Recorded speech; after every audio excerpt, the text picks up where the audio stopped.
Wednesday, August 1st, 2018. You are tuned into One Wrestling Video, and this is NXT.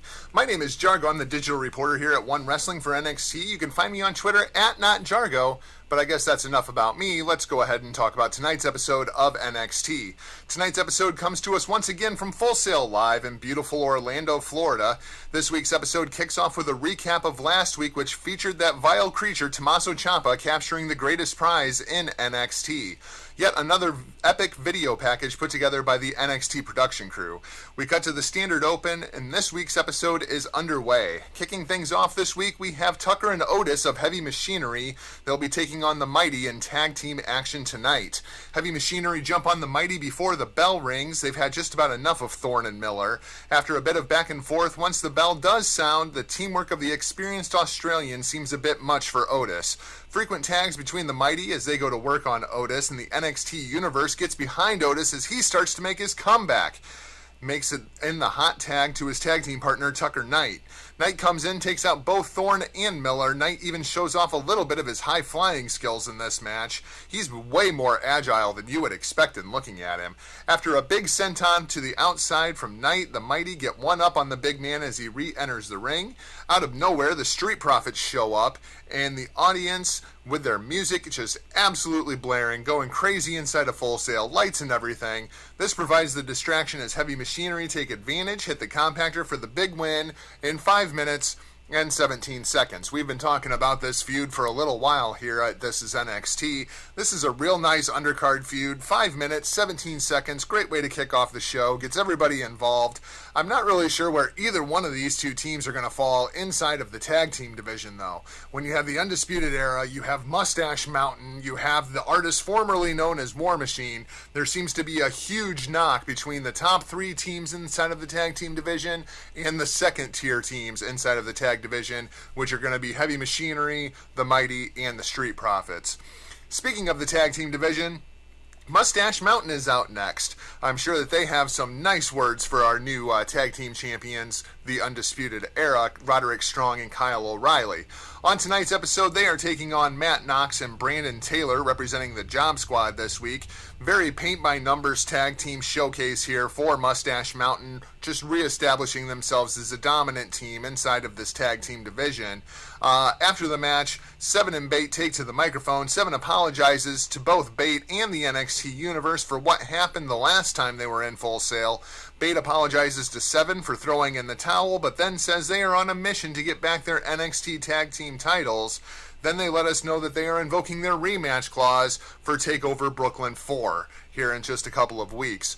So we're going to get Mustache Mountain versus the Undisputed Era inside of Brooklyn. No big surprises there. I'm very curious how War Machine is going to fit into this, or now I guess the War Raiders. I still can't get past that name. It just seems stupid to me. Let's just stick with War Machine, can we?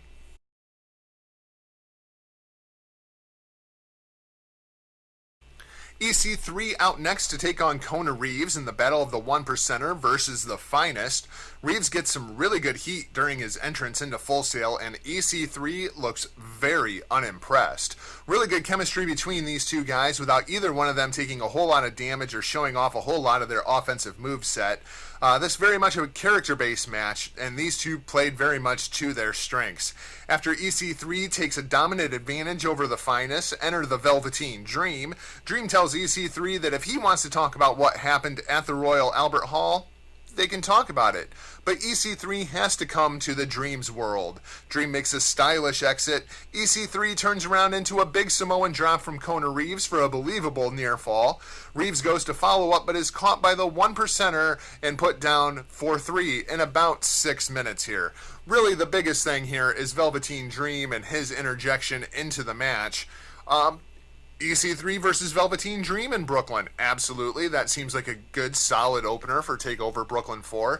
Not really sure where Kona Reeves goes from here, though. And I'm really very perplexed why we're booking EC3 as a babyface. I realize this guy is incredibly over inside a Full Sail, but totally does not play to his strengths. EC3 a much better heel than he ever was a babyface when he was in Impact Wrestling.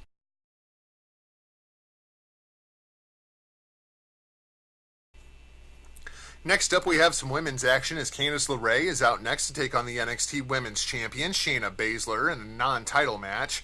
Baszler opens up the ropes for our favorite cupcake so Candice can just walk away once the bell sounds if she wants to. Of course, we know Candice isn't going to stand for that and goes to work on Baszler early.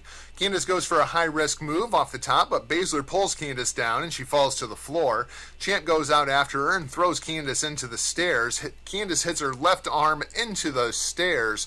This is going to be an injury that's going to plague her for the rest of this match. Candice rolls back in at 9, only for the champion to really start going to work on Candice's arm, which was ran into the stairs. Baszler takes over the match and just continues to pummel poor Candice and go to work on the left arm. Baszler goes to throw Candice into the turnbuckle, but Candice reverses. A huge enziguri from Candice, and she goes to work on Baszler. After all, she does still have one good arm. Candice hits a big downward spiral out of the corner, but Baszler kicks out at 1. Baszler rolls out, only to be met by a suicide dive from Candice. A big top rope tornado DDT from Candice to Baszler, and the champion is in trouble. Candice goes back to the top rope yet again, but is caught by the champion. A fight ensues on the ropes, but Candice goes for Mrs. LeRae's wild ride, and much like their Mae Young Classic match, Baszler reverses into a rear naked choke. This time, however, LeRae makes her way to the ropes. Candice hits the Unprettier on Baszler and goes for her big lion salt, but Baszler rolls out of the way and catches Candice in a rear naked choke right in the middle of the ring. Candice tries to fight it off, but is forced to tap in roughly 8 minutes. Post-match, Baszler ready to make her exit, but once again she attacks Candice from behind and throws on the choke. Out come 2 more referees, but the hold isn't broken until Kairi Sane, the number 1 contender for Brooklyn, comes out and makes her entrance. As Baszler starts to retreat, Kairi goes over to check on Candice. Baszler comes back and give a kick to the backside of Kairi. Kairi comes back and is held back by the 3 referees as the champion makes her exit. Really good stuff here. Candice LeRae absolutely can hold her own in the ring with Shayna Baszler, and of course, sooner or later, Candice is going to finally get one up on Baszler. That has to be the story going forward here.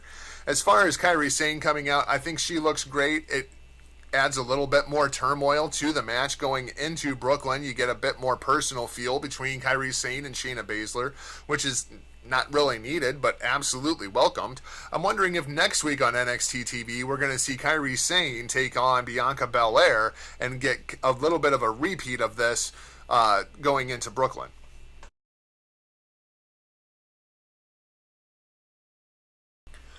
Finally, out to close out this week's episode of NXT is your new NXT champion, Tommaso Ciampa.